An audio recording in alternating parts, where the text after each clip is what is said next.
For more on this meeting and the future of Syrian conflict, we turn to Ambassador Hua Liming. He's a former Chinese ambassador to Iran. Thank you for joining us from Beijing. Thank you. In this meeting with U.S. Secretary of State Hillary Clinton, there was a mention of a no-fly zone, something that happened in the Libyan crisis and the international community. Ambassador, what are your thoughts on that? No-fly zone, I don't think no-fly zone is the solution for the Syrian problems.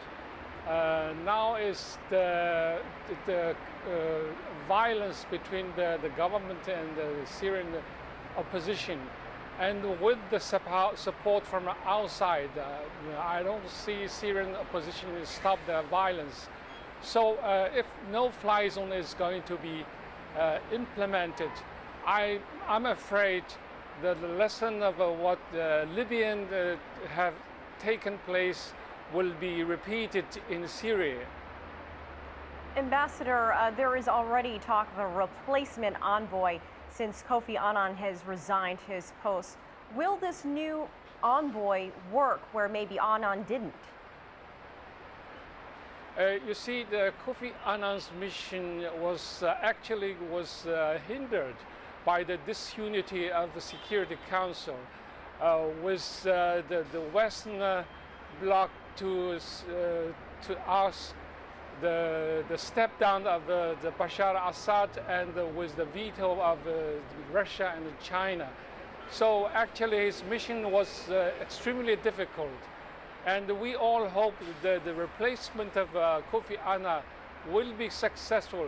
But I think his mission will be also very difficult with a lot of problems he's facing now, just like Kofi Annan. That's right. You know, there have been several defections in Syria the last several weeks, including Assad's former prime minister this past week. Is this a sign that the situation could be resolving on its own in some way?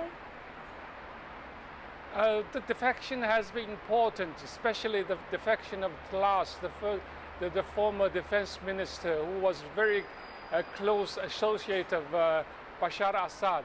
And I don't see the prime minister, Mr. Hijab's defection was important because he was not the core member of Bashar al-Assad and his Ba'ath party. Defection has weakened the Bashar al-Assad's regime, but I don't think Bashar al-Assad is so weak that he has lost the power to resistance.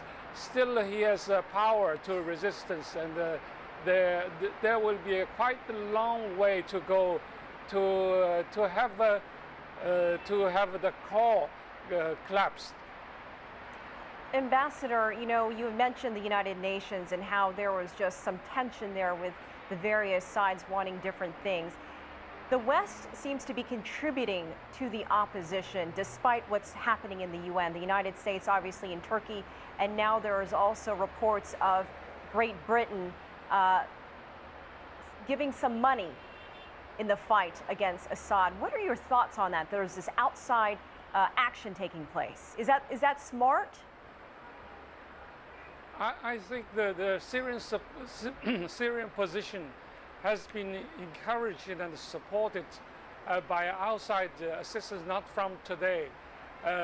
Money and weapons and armament has been flow from outside of Syria. So as long as the support from the outside is continue, I don't think the Syrian conflict can be solved. I think that all the supply and the support from abroad should be stopped. Okay, Ambassador Hua Liming, thank you so very much for your time and for your perspective. Thank you. You're welcome. In Beijing, we appreciate it very much. You're welcome.